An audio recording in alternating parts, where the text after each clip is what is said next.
sa ginibong drug bypass operation. Triple o apat na doble ang bihikulo na gruso sa siyudad kang Naga. Mas complain ng police station kang Naga City Police Office. Newsbreak. Sa headlines, kan mga barata, Naga City Police Office liwat maging alerto sa State of the Nation address ni Presidente Ferdinand Marcos Jr. sa Lunes. Miss Bicolandia Executive Committee nagpuna maghanap nin kandidata. Mga rebelde sa militar liwat nagkaengkwentro sa Masbate. Blue alert status itinaas kang PDRRMC Camarines Sur huli kang tropical depression Egay. Diyos marahay na hapon. Ako si Mark Mendoza. Asin ako si Antoinette Eduardo. Kami ang sa indong tagapagatod, Bareta. Naga City Police Office liwat nang nag-aandam para sa State of the Nation Address ni Presidente Ferdinand Bongbong Marcos Jr. na syerto sa buot sasabayan ini nin kilos protesta digdi sa syudad ning Naga. Uya man ang sakuyang report. Sa Lunes, iyo ang ikaduwang State of the Nation Address ni Presidente Ferdinand Bongbong Marcos Jr. Siring kan dati, inaasahan kang Naga City Police Office na magkakaigwanin kilos protesta ang mga grupong cause-oriented sa syudad ng Naga. Huli ka ini, liwat sindang nakaalerto para masiguro na magiging matuninong ang aktibidad kang nasabing grupo. Siniguro man ni Police Lieutenant Colonel Dario Sola, Deputy City Director for Operation, na igwasindang i-deploy na Civil Disturbance Management Team na in kaso kaipuhan sa inda subuot na immobilize. Meron kaming standby pa rin na Civil Disturbance Management Team na in case kailangan, immobilize namin. Composed naman yun ng female and male platoons. Naglalaom si Police Lieutenant Colonel Sola na maski magkaigwanin kilos protesta ang mga grupong cause-oriented, daiman ang mga ini makriar nin anuman ribok asin pangraraot nin propiedad sa sentro kang Naga. We urge na talagang wala naman silang gagawin na mga paninira ng mga property, panggugulo sa mga kababayan natin. Kasi yun naman ay di naman natin pinagbabawalan yung mga assembling gano'n. So masiguro natin na maidaos natin ang SUNA. Kung mayroon tayong hinaing sa gobyerno, we are free to air our grievances. So yun ang gusto natin masiguro na maayos yun. Inaasahan na mapwesto giraray ang kapulisan sa mga plaza sa sentro kan Naga. Mark Mendoza para sa GNN TV 48 Naga Newsbreak. Mientras tanto, trabaho, pagbaba sa presyo kan mga barakalon asin taripa sa kuryente ang pirasa na sa gustong tawan atensyon ni President Bongbong Marcos Jr. sa State of the Nation Address sa Aldao na Lunes. Uyaman ang report ni Melvin Machado. Sa State of the Nation Address ni Presidente Bongbong Marcos, inaasahan ang dakulyang sasabihon ng mga programa kang sa iyang administrasyon na pinagigibo na singigibuhon pa sana. Alagadang sa tuyo mga kababayan, igwaman inaasahan na babanggiton kang Presidente sa sayang sona. Arog ni Sheena Joy De Leon, estudyante kang Camarines Norte State College, hagad niyang mapababa ang presyo kang barakalon asin pagtama kan patakaran ka mga kumpanya na naghahanap ng trabaho. Bilang estudyante po, gusto kong marinig yung mga plan ng Pangulo para maging maayos po yung sistema ng ating bansa.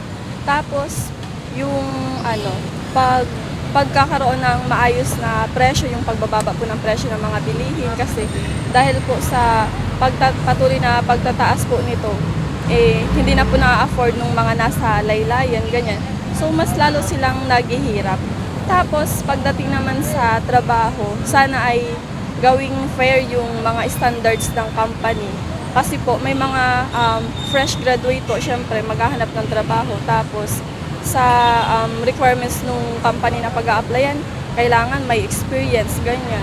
Scholarship para sa mga estudyante halit sa pampublikong eskwelahan na gusto magkuhanin kurso sa pribadong kolehiyo ang gustong matawan atensyon kang grade 12 student na si Cristel Jane Temporal. Dapat yung mga scholarship na wala dun sa public, yung mga na-apply sa private school. Saka dapat po parang hindi man yung bilang lang, di ba po kasi mostly bilang lang yung nakakasali. Just paano yun kung medyo mahina ka pala sa pag-aaral, parang di ba kasi po, dahil man po kita gabos matatali. So, swertihan man lang po minsan makalawag sa scholarship. So, feeling ko, si mas deserving talaga Tapos dahil lang magbase sa kung anong kakayahan lang kang estudyante. Para man kay RJ Burquesa, driver in e-trike, asin presidente kang sedang organisasyon, pagpababa man sa singil kang kuryente ang sedang hagad, natawan aksyon kan presidente kang Pilipinas. Sana po namin ngayon kasi electric ang gamit namin. Siguro po ang pinaka-the best yung bumaba ang singil ng kuryente. Kasi dito sa Naga, sa kooperatibo ng Kasuriko to, mahal ang presyo ng kuryente ngayon. Siguro yun ang pinaka-the best na suggest kasi electric kami. Ika, anong gusto mong madangog sa sona ni Presidente Marcos sa Lunes? Para sa GNN TV 48 Naga, Melvin Machado, Newsbreak. Padagos sa mga bareta, Miss Bicolandia Beauty Pageant Council nagpunang maghanap nin mga kandidata. Uyang sa Kuyang Report. Saro sa mga inaabangan na aktibidad sa bulan ng Setyembre kasabay kan pagselebrar kan kafiestahan ni ina, iyo ang Miss Bicolandia Beauty Pageant. Asin sa ngunyan, pinunanaliwat ang pagpili nin 20 kandidata hali sa manlain-lain na probinsya kan Rehiyon Bicol na maralaban para sa titulong Miss Bicolandia 2023. Sa pinaapod na press conference kasubago kan Miss Bicolandia Executive Committee, nilatag ang mga qualifications sa arog na lang kan age requirement na 17 to 25 years old, da imababa sa 5'4" na height, dapat subuot Bicolana by birth or by blood, o residente kan Bicol sa laog kan 3 taon asin iba pa. Presente sa nasabing press conference, iyo si Mayor Nelson Legacion, chairman ka nasabing komitiba na Sinaga City Councilor Sonny Ranyola, co-chairman kaini na Sinaga City Councilor Jose Perez, asin iba pang miyembro kan Executive Committee. Inumaw man ni Legacion ang Miss Bicolandia Executive Committee. Aram ko na very competent and committee to handle this very important event during the Peña Francia Fiesta. Napatunayan ta na po yan in the past. Padagos na pinapatunayan and sa indang tibay as in kakayahan. And therefore, I have no doubt that the 2023 Miss Bicolandia Beauty Pageant will all the more become successful. So let's hope that as in the past, kabali ini sa mataon nin dagdag na kolor sa kapiestahan po ni ina. Siringman, tinawan duo ni Councilor Jose Perez na dainin da itutugot ang pagrepresentar sa imahe ni ina sa paagi kan pagbado o choreography. Ang bado kang birhen, bako pong costume. So, dahil kabali yan. And may prescribed costume po ang sa tuyang production crew na pig-ukulayan ng ani kasubanggi pa lang to make sure na we are in order morally and whatever na mayo po kitang ma-displease o mababastos. Gigibuhon ang pre-screening kan mga kandidata sa Agosto 26, 2023. Para sa GNN TV 48 Naga, Antoinette Eduardo, Newsbreak. Mientras tanto, haranina sa kabangang milyon-pesos ang nagahalat na premyo para sa makokoronahan bilang Miss Bicolandia 2023. Ang detalye sa Sakuyang Report. Apwera sa corona asin sa oportunidad na makatabang sa komunidad bilang sarong beauty queen. Saruman sa pinagraralabanan kan mga kandidata iyo ang cash incentive.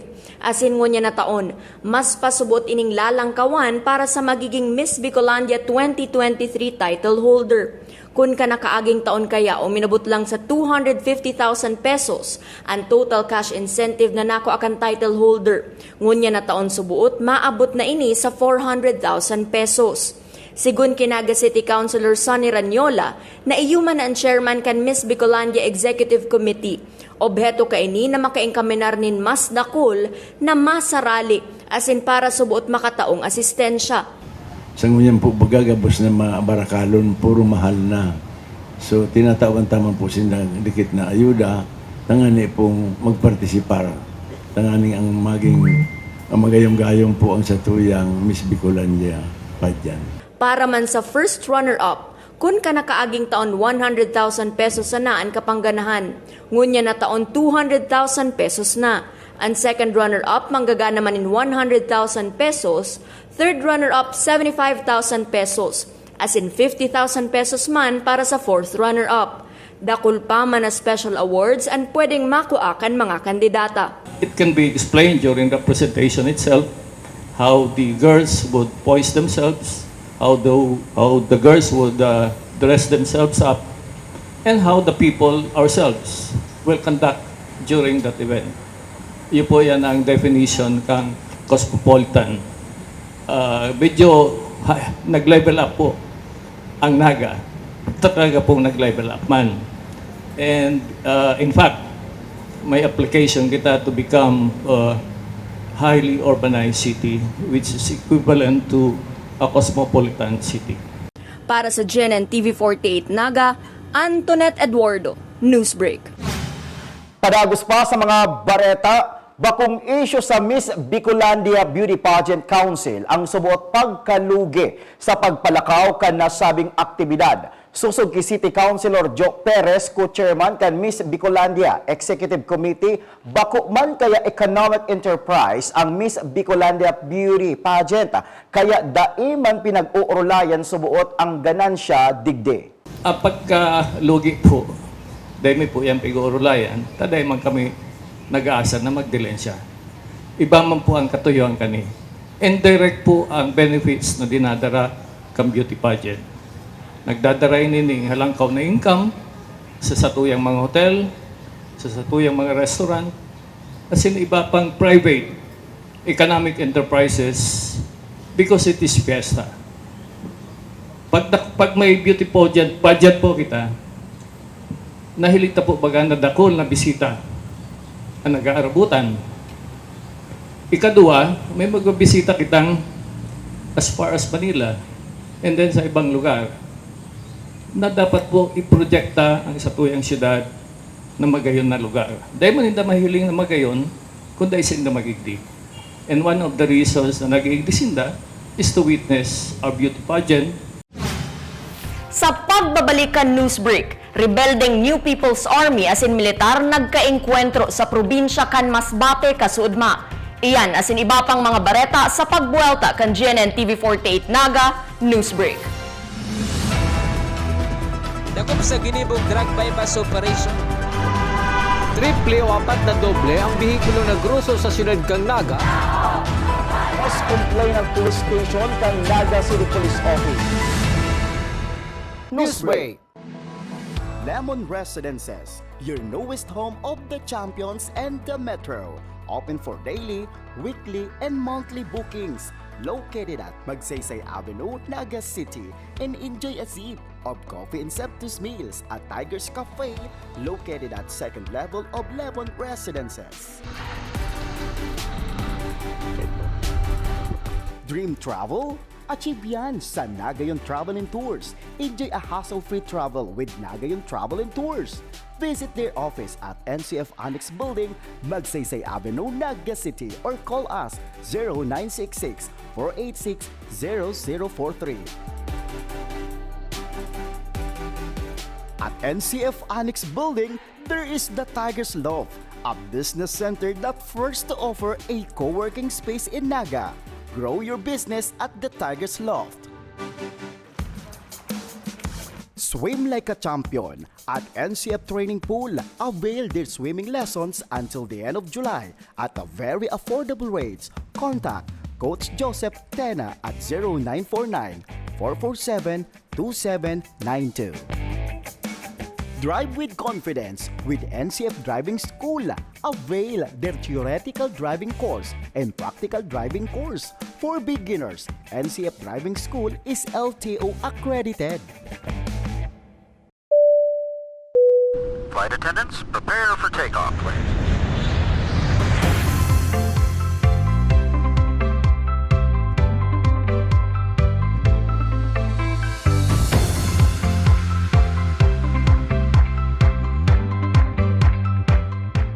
Slip life vest over your head. Take the tape around your waist.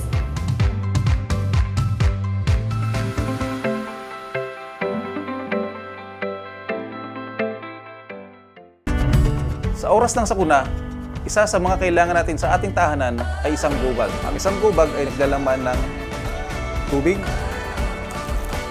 mga dilata at biscuits upang hindi tayo magutom, energy bars or energy drink, first aid kit, communication devices tulad ng flashlights at batteries, whistles o pito, portable radio at extra cellphone. Mas mabuti kung meron tayong prepaid load guard. Tools tulad ng Swiss knife at gunting. Maaari din tayo magdagdag ng lubid. At huwag natin kakalimutan ang hygiene kit na naglalaman ng sabon, tissue, toothpaste, toothbrush at face mask. Sa lahat ng oras, laging bukas, nakahanda ang aming tanggapan. Tandaan, ang Bicolanong alerto, pirming protektado. Want to build a bright future? Now is the perfect time. The Mariners Polytechnic Colleges Incorporated will surely make your dreams into a reality. Ahoy! And be one of us. Be part of the biggest private maritime institution that leads you to be globally competitive. Choose Mariners. Be one of us. Choose Mariners.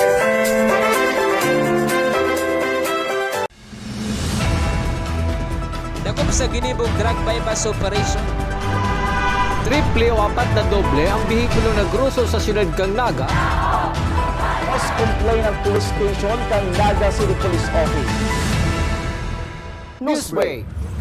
Sa pagpapadagos kan mga bareta, kinumpirmar ni Police Lieutenant Colonel Dario Sola, Deputy City Director for Operation, na magkakaigwanin dry run sa bulos kan trapiko sa kalabaan kan Diversion Road, huli kan pagbubukas kan Panibagong Mall sa Barangay Tabuco, Syudad ni Naga. Ang kalabaan kan Diversion Road ang agihan kan darakulang behikulo hali sa Mabolo asin Almeda Highway paluwas sa sentro kan Naga. Ina-anticipate din namin yung scheduled na pagbubukas nitong SNR mall or yung membership center dyan sa may Barangay Triangle. So may schedule ng dry run tomorrow para doon sa traffic management din. Kasi siguro din natin na kahit nakikita ko na yung challenge doon sa traffic dahil yung kahabaan naman niya yung sa may papuntang Almeida o yung dating diversion ng Naga from pasok pa lang ng Mabulo. So yan yung mga area na may mga congested or mga sabi natin possible na mag-clog yung traffic doon. Bibigyan natin ng concentration. Sa iba pang bareta, sa August 11 na ang blessing and inauguration kan bagong satellite market sa Barangay Pacul, Syudad ning Naga na igwang 36 na stalls. Susog kay Market Enterprise and Promotion Office Head Mon Florendo. Nagpupuon naman sinda makipag-koordinar sa barangay para sa mga gustong mag-okupar sa mga stalls. Sa August 11, bubukasan naman, i-blessing ni Mayor Son itong Pacul Satellite Market. Sa August 11 yan, ito ning total na mga 36 stalls. Daradakula ito. Kadakul man na aplikante duman, we are in partnership with the barangay local government unit to be able to manage well these satellite markets and give more opportunities. Itong din na ma-accommodar, pwede sila mag-vendor duman sa within the perimeter of the satellite market. Sa police report, nagdurar nin 20 minuto si Riribayanin putok kan 15 mga miyembros kan New People's Army asin tropa kang 2nd Infantry Battalion Philippine Army sa boundary kan Barangay Baang asin Bagakay, Mobo Masbate kasuod mang amay na pagkaaga. Mayo man na i-report na nalugadan sa lado kan tropa kan gobyerno, mantang padagos pang pinag-aaram kan 9th Infantry Division Philippine Army kung piraman ang tinamaan sa lado kan nagdurulag na rebelde. Mientras tanto, sa probinsya kan Sorsogon, personal na pinag-abot ni Provincial Administrator Franco Ravanilla, kaibanan sinda Police Colonel Dionisio Lasida, PNP Provincial Director Kansor Sogon asin Police Major Renante Aramboyong ang 100,000 pesos na financial assistance sa sarong rebel returnee hali sa gobyerno provincial Kansor Sogon. Ang rebel returnee ang nakatalaan na ipalista sa ICLIP program kan gobyerno para dagos-dagos ang tabang na sa iyang mariresibi. Padagos sa mga bareta, nasa blue alert status ngunyan ang Emergency Operations Center kan Provincial Disaster Risk Reduction and Management Council. Huli kan abiso kan pag-asa na madaranin pag-uuran ang Tropical Depression Egay. Huli ka ini isinugo ni Governor Luigi Villafuerte na maging alerto ang gabus na yaon sa barangay asin ang pakikipagkoordinar sa Philippine Coast Guard para sa localized no-sailing policy in kaso mag-anunsyo ng gale warning ang pag-asa. Asin yan ang mga bidang baretang nakalap kan mas pinakusog na puwersa kan GNN TV 48 Naga News and Bicol Affairs. Dahil malingaw na i-follow ang samoyang official Facebook fanpage GNN TV 48 Naga. Ako po si Mark Mendoza. Padagos kaming mahatod din mga baretang garantisadong nangingenot asin napapanahon. I-hit ang subscribe button sa samuyang official YouTube channel, GNN TV 48 Naga, tanganing updated kita sa mga bareta asin istoryang bida, an Bicolano. Ako si Antoinette Eduardo asin ini, ang GNN TV 48 Naga Newsbreak. Dakop sa ginibog drug bypass operation. Triple o 4 na doble ang bihikulo na gruso sa siyudad kang Naga. Mas complain ng police station kang Naga City Police Office. Newsbreak.